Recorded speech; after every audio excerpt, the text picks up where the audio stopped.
Hi, I'm really happy and excited to have an opportunity to have a chat with my friend Samantha Gadsden today. Samantha's been kind enough to say that she'd come along and talk to me about being part of the Developing Doulas community. Developing Doulas is our doula preparation course, but it's so much more than that. It's a community, it's a family. So welcome, Sam. Would you like to just quickly introduce yourself? Hi everyone, I'm Samantha Gadsden, doula, birth activist, radical doula as I've started calling myself. I don't know, what else do I do? Everything. Birth trauma work, hypnobirthing teacher, although interestingly I don't tend to teach hypnobirthing. Yeah, and I run loads of groups, millions of groups. Lots and lots of online groups, yeah? Loads of online groups, home birth group, free birth group. The home birth group is free for those giving birth and paid for professionals and birth workers. And my free birth course in a group, which is open to those giving birth and the birth workers, but that is paid. And then a whole series of doing groups, which are only open to members of my other groups, because they tend to be a bit more alternative than your average doing group. And that's great. Well, I'll ask you a bit more about your groups later on at the end of our chat. But you've come such a long way on your doula journey, haven't you? And you didn't start in the DD community. How did you step into birth work?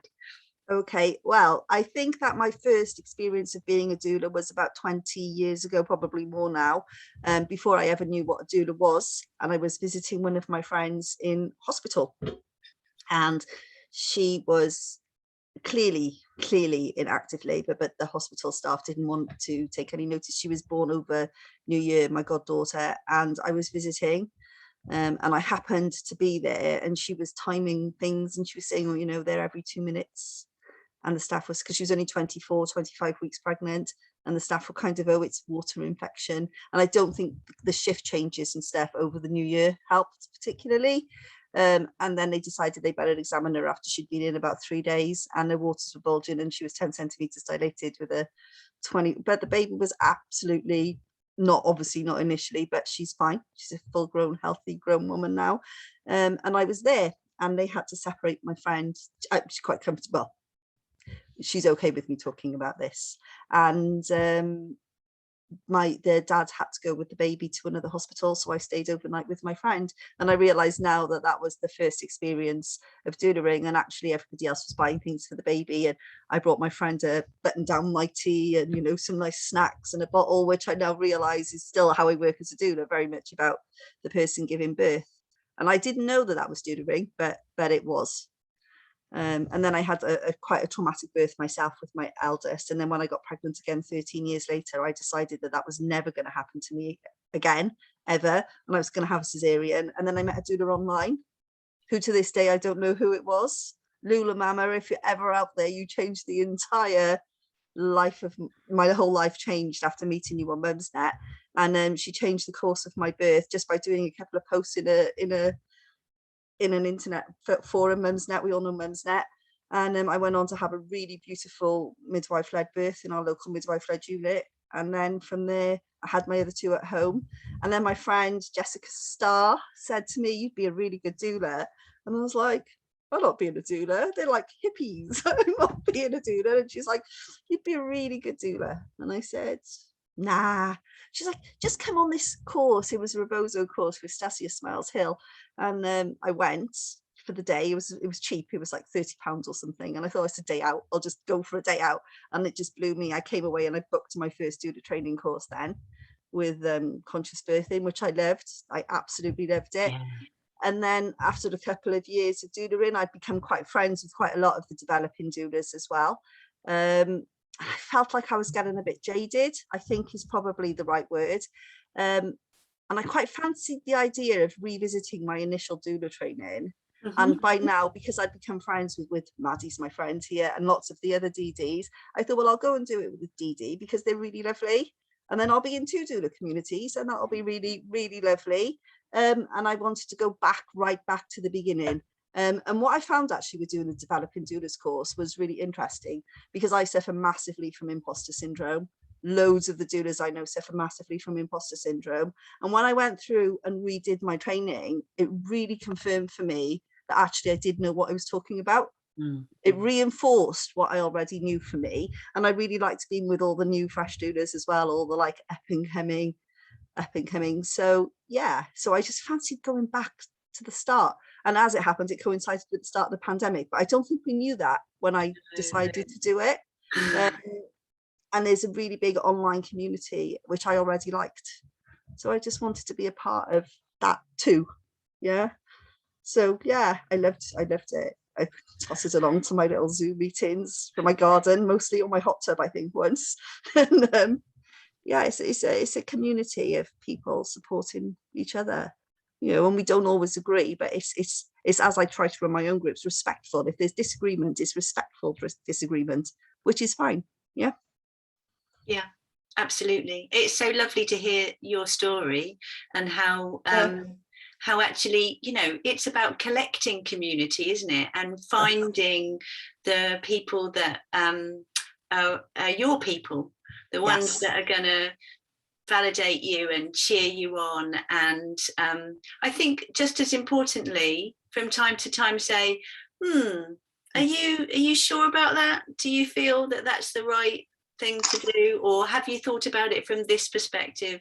It's not always just about totally validating each other, is it? It's about you know, pointing out weaknesses as well as strengths, and I think we do that for each other in the DD community really well. And you know, I love what you say about collecting communities, because Kate's conscious birthing community is brilliant too, and her course is fantastic.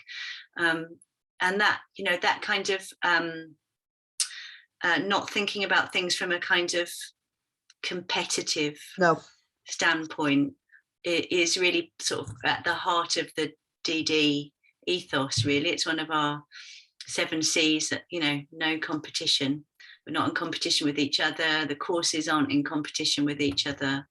When we come from that place of feeling of there's abundance and enough for all of us, everything works well from there, I think. And that's how I feel. I don't feel that we're all in competition with each other. I don't feel that birth workers are in competition with each other. There are enough people giving birth, yeah, to have space for everybody.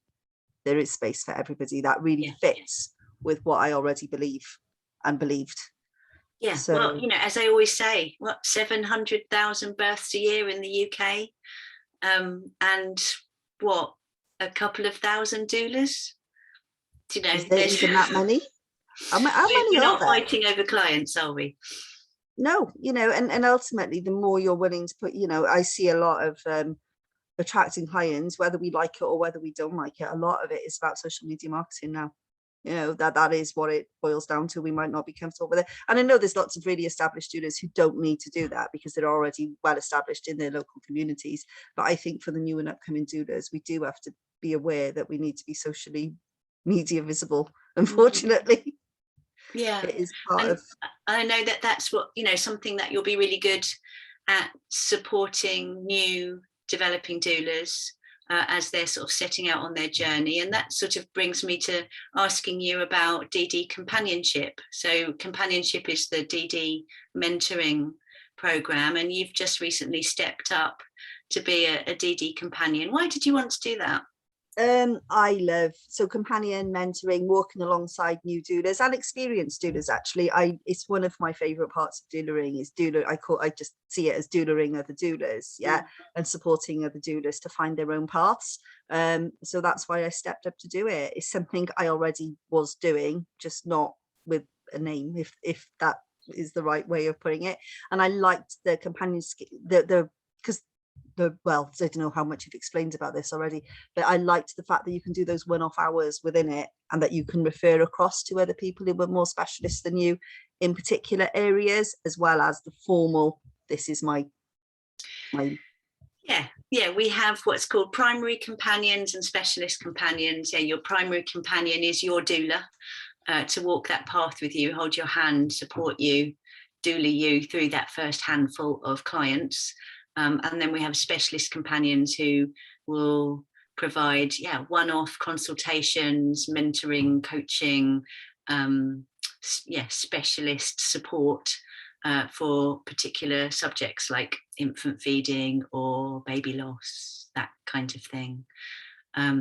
So between those two different types of companion, it means that not only can people kind of reach out to other, to get that specialist support, but it means that we're encouraging new doulas to build those relationships and put their tendrils out into the community in a way that maybe just everything being the be all and end all with one mentor doesn't really encourage, does it?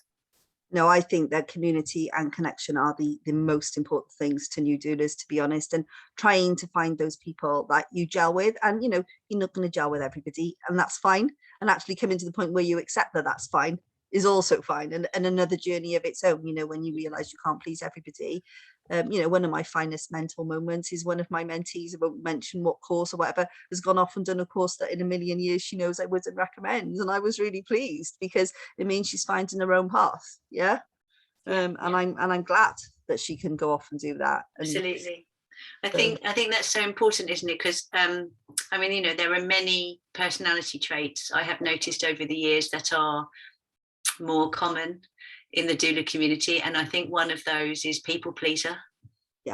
And those kind of people, I would put myself in that category, can feel devastated when we feel like maybe somebody doesn't like us, or that we've upset them, hurt their feelings. And that journey of kind of stepping into your own power, and as you say, just going, can't please all of the people all of the time. It's something I've had to live with. It wasn't easy at first, particularly. I've learned a lot through working in my groups, because what I've had to realize, I'm not a fan of trigger warnings. That's my way, in my groups with my name at the head. And I personally think that everything can be a trigger, to be honest, around birth. And also my concern with trigger warnings sometimes is people will message me and say, oh, she should have trigger warned that story, you need to message her and tell her to trigger warn it. But that person, that woman, we're talking about women here at the moment, just because of the example I'm using, didn't see her birth as traumatic. And it's not for me to go to somebody and say, actually, can you trigger warn your birth story that you think is really positive? This is just how I feel. And what I say to the people who don't like it is, I'm not saying that my way is the right way, because I don't believe that I'm right and you're wrong, but my way is the way in my group. And it might be that this isn't the right group for you. And they'll come back with, well, that makes your group an unsafe space for me. And I'm like, well, it is. But then if I go telling people to trigger warn their stories when they don't think they're traumatic, it makes it an unsafe space for them. And I've had to come and realize I can't please everybody. It is actually impossible. No. So I learned from there, really. You're so right. And obviously that is at the heart of our work as doulas, isn't it? It's about choice. It's about reminding people that they have choice. Yeah. And if we're offering a service, then it's not going to be right for everybody. Right. And that's fine. That's fine and dandy, because there's lots of other stuff out there that might be more appropriate for that person. And the other side to that is, if somebody's story is terrible and they're already feeling really bad, me messaging them and going, do you know what, can you trigger warn your story, also makes them feel worse. So it's a really complex area. And from there, I've learned lots of things running groups. There's an art to running groups. I used to think, why should people pay me to run groups? I've got a donate link on them, Maddie knows about. And I said, well, why would anybody pay you to do that? And then I've realized that it's a fine art. Yeah, it's a creative, nuanced role that requires hard work and commitment, because you're building relationships with hundreds and thousands of people on a daily basis, and they're building trust in you. Just in the same way that your clients, when you're working one-to-one with birth clients or postnatal clients, their trust in you builds over time. And that, it does take a lot of hard work. But I am so grateful that you have been developing these groups, especially during the pandemic when so many parents were not getting doula support, they weren't getting midwife support, they weren't getting peer support, which is actually the most important. They weren't hanging out with each other and comparing. What breaks my heart the most when I see people posting in your groups and other groups like them, when someone explains something that's happening to them and then they say, has this happened to anyone else? Yeah. And that, you know, that for me always just makes me go, whoa, that's isolation there. Yeah. Because in the old days, we would never have said that, because we know, we would say, what did you do in this situation? Because we'd know that other mums, other parents go through the same situations or similar situations. So isolation has been so massive during the pandemic, and you've been doing such brilliant work to just bring people together, and to help them understand that they still have choice. Yeah, we call it the village. So my parenting group is the village. That's what it's called. My friend Jenny, she's another doula, coined it, the term the village, because that's what we want people to feel. Okay, it's an online community rather than an in-person one at the moment, although I do know that people have formed personal friendships and met up since, because we want people to have that village support. So we have we've had some pretty complex domestic violence support, abuse support, as well as other stuff. We've had people in there with literally not enough money to pay to have a bundle of baby clothes posted across to them. So we funded, or I funded really, the postage, and we did so much in lockdown that people don't see on the surface. There's a lot of stuff that goes on at the back end that people don't necessarily know about. But I felt it was really important that they had somewhere to go. It's been hard work, because the village was supposed to be a little offshoot of my home birth group. Yeah, I was just supposed to be somewhere that they went and chatted. So I've had to put in suicide. I had to find mental health first aiders at one point. I've had to put in addiction support and debt support and all sorts of things that I never thought that I would have to put into a little online parenting group as well. It's been a real learning curve, a lot of which I already knew, to be honest, because of my own life. I think, you know, I'm 51. I've got more life experience than somebody who's 23. So I knew a lot about where to go for a lot of these services in the first place. And I've just created different bits to it where I can signpost and say, go and have a look at this, or go and have a look at that, if you want support in those areas. So fundamentally, it's doula support made large, isn't it? You know, rather than one-to-one, you've got a whole community. And that, you know, it's kind of like what we're doing in Developing Doulas with the group of facilitators and then the group of companions. We're doulaing our village of doulas, so that I think a lot of DDs tell me that the DD community is their home. It's their kind of first nest. And then you go out from there, maybe into the larger doula community and the even larger birth worker world. But where you start, or that kind of home, that first nest, is your safe space. And, you know, I think we're both trying to maintain safe spaces for groups of people. The online Developing Doula group is very well held. I enjoy being in there. There's not that many groups except my own that I like being in, to be honest. I don't like a lot of the birth world groups anymore. I find them quite hostile, not to me, nothing personal. I just find them a hostile environment, and I kind of withdraw mostly into my own groups. But I feel really comfortable posting in the Developing Doula group. So I don't feel like that when I go in there. I don't go in there with my heart sort of palpitating, going, if I say this in here, is somebody going to come and shout at me in an internet sense, which has happened a lot over the last 2 years. You know, I've experienced quite a lot of online hostility, mostly from people who think I'm not doing the right things or not doing enough. And, you know, there are no more hours in my day. I might not be doing what is that particular person's favorite cause. And I'm not saying that it's not a really, really worthy cause, but there's only so much that one person can do, right? and I don't face that criticism, and I don't fear that in the same way as I Yeah. do in some of the other online spaces out there. So it's I, been nice to have a nurturing space. yeah, it is. And I wonder whether it's because, when you do doula training, actually you've had an opportunity to think through your own life, your own experiences, potentially your own trauma. And, we can't say that we fix people, because we don't, but we can help them start thinking about appropriate ways to contain that trauma and to work through it in a healthy way, so that it's not triggered every time you see something online, so that you're able to kind of read something and think to yourself, actually, this is not about me. There's a reason for why this person has posted this, and I don't need to have a personal reaction to it, and I certainly don't need to a knee-jerk kind of reaction of anger. No. So yeah, I think hopefully that's why we come out of the other end of a doula course, maybe with a bit more zen.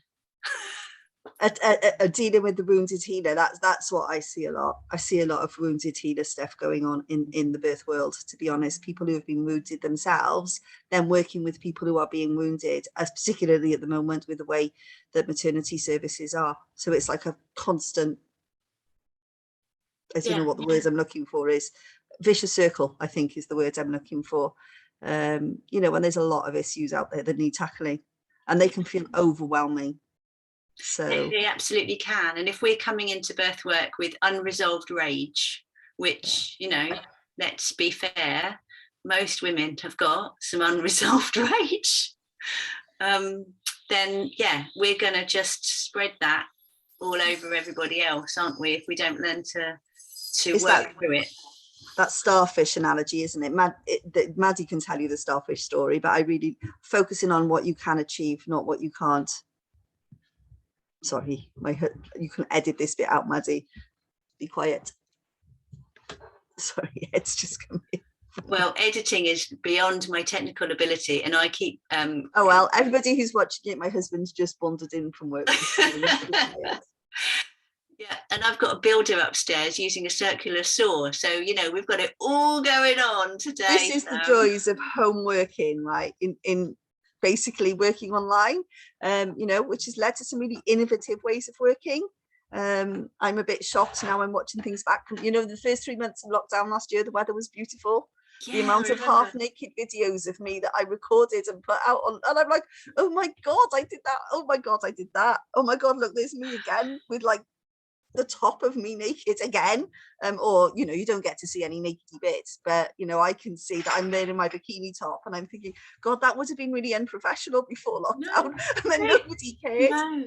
And it's about the authentic you, isn't it? And I think that's hopefully what the pandemic has taught us, is that we can actually be completely ourselves online, and we don't need to do the whole sort of professional thing or editing or and videos of my children, which is another thing that I do, is quite controversial. Lots of people think that we shouldn't use our children, but my children they consider themselves to be activists, right? And they want to be out there on social media, and people think that they're not old enough to understand. Well, I gave mine the choice whether they went to school at 4. Yeah. So as far as I'm concerned, they do understand. None of them have got their own social media accounts. Everything is through me, so they don't get any messages, and they all make their choices that they want to make. They don't want to work in 9-to-5 jobs. They want to be self-employed. My 11-year-old makes some of my marketing materials for me. Like, she does this like animation stuff that I wouldn't even know where to start, and I give her these ideas, and she makes me these little videos, and they like it, and they want. And I think that the key to birth and improving birth is not just with us, it is with the next generation. So as long as they're comfortable and happy, then I will, keep doing what we do, which is sharing their knowledge of the birth world with other people, and everybody loves it. Like one of my Well, friends, it's one of the called, advantages of growing up with a doula as a parent, isn't it? Is that you get to understand about, you know, these thorny questions of choice and consent and bodily autonomy. You know, you're brought up with all of that. well, me and my 13-year-old were lying here in bed last night, and we were talking about LGBTQI plus issues, because I don't know why, but that's where the conversation went. And we were talking about the issues that trans people face. Yeah, particularly at that point, we were talking about trans women, and the difference in white, like he's saying to me, my 13-year-old, as a white male, I am the most privileged person in the world ever. And we were talking about if he wanted to transition, because that's just where the conversation was going. And you know, that he would have grown up with 13 years, say he transitioned tomorrow, that he would have grown up with hiding that he wanted to be trans, but also 13 years of white male privilege. It was like a really in-depth circular conversation that kind of went all over the place. And I'm sure that's being raised by a doula, right? Yeah, it absolutely is, because, you know, we're working our way through these conversations, aren't we, and encouraging them within the birth world, and that spills out into the family, and that has a wonderfully beneficial effect on our children. I know that I've raised a self-employed film editor who's done bits and bobs of stuff for me, technical stuff over the years, and you know, doesn't want to work for anyone else because she's been raised by a maverick. Yeah, exactly. You know, they don't want to go off and be, you know, and that's fine. If somebody wants to go and work 9 to 5, we're not knocking it, are we? But it's not what our children want. And my children want to be on social media. So, and you know, they know I use them for marketing. They're quite happy with it. They stand there rolling their eyes going, everything in life is a marketing opportunity, right, Mel? Well, that, you know, it's a brilliant segue, because, you know, thank you so much for helping DD with the marketing. We're going to put this on our YouTube channel, and hopefully it will just give people a little bit of an insight into how it feels to be inside a doula community, DD community in particular. If you'd like to come and join us or explore how it might feel to do a DD course, then you can check out the website, developingdoulas.co.uk. Everybody who is thinking about maybe doing a DD course has a chat with me on the phone first. You can book a call. There's a lovely little calendar on the website, and you can book a time that is convenient for you to give me a bell, and we can just have a bit of a chin wag about where you're at in your life and why you're feeling like you might like to be a doula, and whether the DD course might be the one for you. So no strings chat. You're not going to get any hard sell. It's not my style. But it'd be lovely to have a chat with you at some point in the future. Thanks so much, Sam. It was really, really lovely, as always, to have a chin wag with you. And yeah, hoping to see you again soon. Bye. Yeah, I will say it is a lovely community. I really enjoy being a part of it. I enjoy being a part of two, but I enjoy being a part of this one. It's lively, it's active, it's kind. Yeah, actually, if I had to use one word to describe the DD community, that's the word I would use. It would be kind.